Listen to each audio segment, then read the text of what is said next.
ভারত নিয়ন্ত্রিত কাশ্মীরের ভূস্বর্গ পেহেলগামে একদল সশস্ত্র গোষ্ঠীর গুলিতে ২৬ পর্যটকের নিহতের ঘটনার পর সিন্ধু পানি চুক্তি স্থগিত করেছে ভারত। এতে বিপাকে পড়েছে পাকিস্তান। যুদ্ধবিরতির মাঝেও দেশের সম্পর্কে এখনও উত্তাপ বজায় রয়েছে এবং উভয় দেশই একে অপরের বিরুদ্ধে উত্তপ্ত মন্তব্য করছে। এমন অবস্থায় পানি চুক্তি স্থগিতে জাতিসংঘে ভারতকে তুলোধুনো করেছে পাকিস্তান। দেশটি বলছে ভারতের পানি বিষয়ক পদক্ষেপে বিপদে পড়েছে কোটি কোটি মানুষ।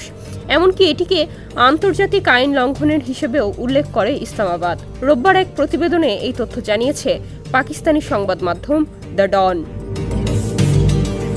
সংবাদ মাধ্যমটি বলছে ভারত একতরফাভাবে সিন্ধু পানি চুক্তি স্থগিত করার যে সিদ্ধান্ত নিয়েছে তা আন্তর্জাতিক আইন লঙ্ঘনের পাশাপাশি ২৪ কোটি মানুষের অস্তিত্বের জন্য হুমকি তৈরি করেছে বলে জাতিসংঘকে সতর্ক করেছে পাকিস্তান। গেল শুক্রবার সন্ধ্যায় জাতিসংঘে সশস্ত্র সংঘাতে পানি সম্পদ সুরক্ষা বিষয়ে আয়োজিত এক বৈঠকে পাকিস্তান এই উদ্বেগ জানায়। দেশটি আন্তর্জাতিক সম্প্রদায়কে আহ্বান জানায় যেন এমন পদক্ষেপ মানবিক বিপর্যয় বা আঞ্চলিক অস্থিরতার দিকে না ঠেলে দেয়, সে বিষয়ে আগাম ব্যবস্থা নেওয়া হয়।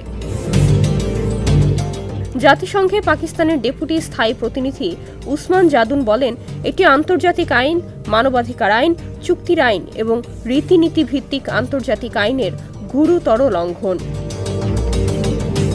তিনি বলেন, আমরা ভারতের এই বেআইনি ঘোষণা সিন্ধু চুক্তিকে কার্যত স্থগিত করার তীব্র নিন্দা করছি। পাকিস্তান এ ধরনের কোনো পদক্ষেপ কখনোই মেনে নেবে না। তিনি আরও উল্লেখ করেন, ভারতের শীর্ষ নেতৃত্বের কিছু মন্তব্য উদ্বেগজনক। উদাহরণস্বরূপ, পাকিস্তানিদের না খাইয়ে মারার মতো মন্তব্য বিকৃত ও বিপজ্জনক মানসিকতার পরিচায়ক। দেশ জুড়ে তোলপাড় ওয়ালটন ফ্রিজ কিনে আপনিও হয়ে যেতে পারেন মিলেনিয়ার।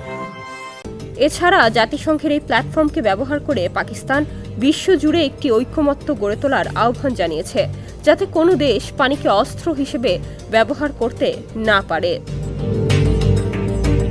ডেস্ক রিপোর্ট, সমকাল।